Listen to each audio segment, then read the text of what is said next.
हिंदू धर्म के आराध्य भगवान श्री कृष्ण की लीला के बारे में सभी हिंदू थोड़ा बहुत जानता है। श्री कृष्ण के जीवन कहानी अद्भुत और रहस्य से भरपूर। काफी लोगों के मन में श्री कृष्ण का बारे में कई सारा जिज्ञासा है। दोस्तों, हम सभी ने तो जानते हैं श्री कृष्ण राधा से ही प्रेम करते थे, परंतु उनका शादी रुक्मिणी जी से हो गई थी और राधा रानी संसार में श्री कृष्ण का प्रेमिका के रूप में जाने जाने लगी। वही उनका पत्नियों का लेकर ये कहा जाता है कि भगवान श्री कृष्ण 16,000 शादी करी थी। कुछ लोगों का कहना है श्री कृष्ण का 16,100 पत्नियां थी और कुछ लोग मानते हैं श्री कृष्ण का 108 पत्नियां थी। पौराणिक तथ्य के अनुसार सबसे ज्यादा महत्वपूर्ण चर्चा इस विषय को लेकर होता है। क्या आप मानते हैं ये सच है? इस विषय में कई प्रथा प्रचलित है और लोगों का मन में यह जिज्ञासा भी है। तो आइए जानते हैं इस वीडियो में भगवान श्री कृष्ण के 16,108 पत्नियां होने के असली सच। दोस्तों,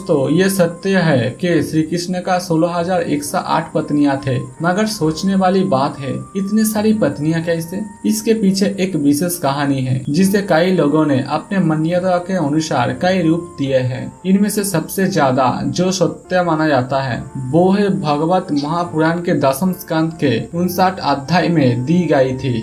इस कथा के अनुसार भगवान श्री कृष्ण का मुख्य रूप से केवल 8 पत्नियां थी।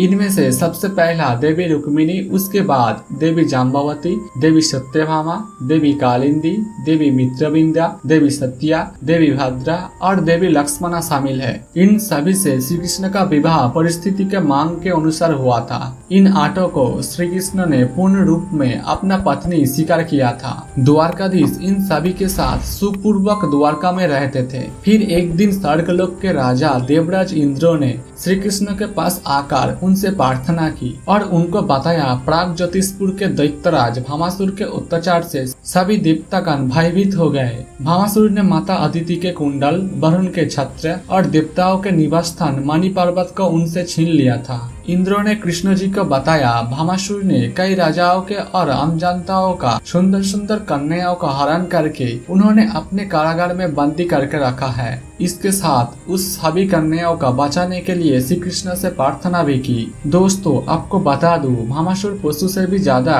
क्रूर और बेधर्मी था। उसके कर्म के कारण ही उसे नरकासुर कहा जाने लगा। भामासुर को श्राप था कि उनके मृत्यु किसी नारी के हाथों ही होगी। इसीलिए भगवान श्री कृष्ण अपने पत्नी सत्यभामा को लेकर प्राग ज्योतिषपुर में प्रस्थान किया। वहां पहुंचते ही सबसे पहले श्री कृष्ण और देवी सत्यभामा ने मिलकर असुरराज मूर्दैत्य और उसके 6 पुत्रों को विनाश कर दिया। अपने पुत्र के मृत्यु के खबर सुनकर भामासुर क्रोध से लाल हो गया था, जिसके बाद उन्होंने विशाल सैन्य दल को लेकर युद्ध के लिए आ गया था। देवी सत्यभामा श्री कृष्ण के साथ उनके सारथी बनकर गई थी और अंत में सत्यभामा के हाथों ही मारा गया। दैत्य भामासुर के वध के बाद भगवान श्री कृष्ण ने उनका पुत्र भगदत्त को प्राग ज्योतिषपुर के राजा घोषित कर दिया। भामासुर ने अपने कारागार में 16,100 कन्या को बंद कर रख दिया था।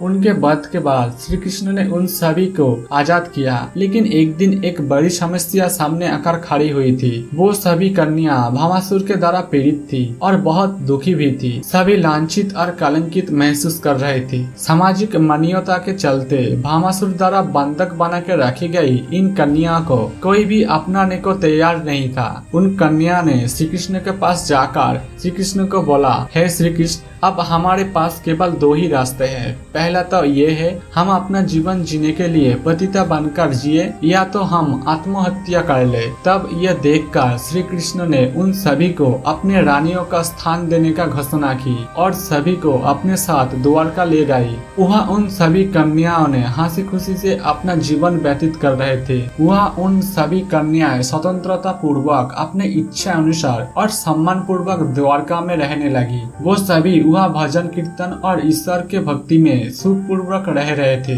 भगवान ने उन राजकुमारियों को अपनाकर उन्हें अपने पटरानी के समान व्यवस्था दी और उन्हें अपना नाम दिया। लेकिन कभी उनसे वैवाहिक संबंध नहीं बनाया। उसके बाद और एक कहानी प्रचलित है। पिछले जन्म में इन 16,100 कन्याएं ऋषि मुनि थी। इन सभी ने कृष्ण को पति के रूप में पाने के लिए कठिन तपस्या करी थी।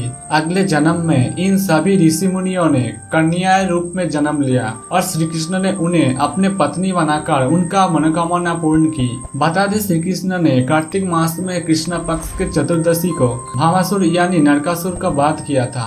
इसी दिन के याद में दीपावली के ठीक एक दिन पहले नरक चतुर्दशी मनाया जाने लगी। मान्यता है कि नरकासुर के मृत्यु होने से उनका शुभ आत्मा को मुक्ति मिली थी। नरक चतुर्दशी के दिन सूर्य उदय होने से पहले नीम और चिचड़ी जैसे करवा पत्ते डाले गए जल से स्नान करने से पुण्य मिलता है। उस दिन सूर्यास्त के बाद लोग अपने घर के दरवाजे पर 14 दिया जलाकर दक्षिण दिशा में मुंह करके रखते हैं और सच्चे मन से पूजा पाठ करते हैं। तो मित्रों, आज के वीडियो में बस इतना ही। यह था भगवान श्री कृष्ण के 16,108 कन्या का असली सच। क्योंकि आज के लोगों में कई प्रकार भ्रम मान्यता है, इसीलिए ये वीडियो को ज्यादा से ज्यादा शेयर कीजिए और हमारा वीडियो पसंद आए तो एक लाइक जरूर करें। अगर हमारे चैनल पे नया आए हैं तो चैनल को सब्सक्राइब करके रखिए।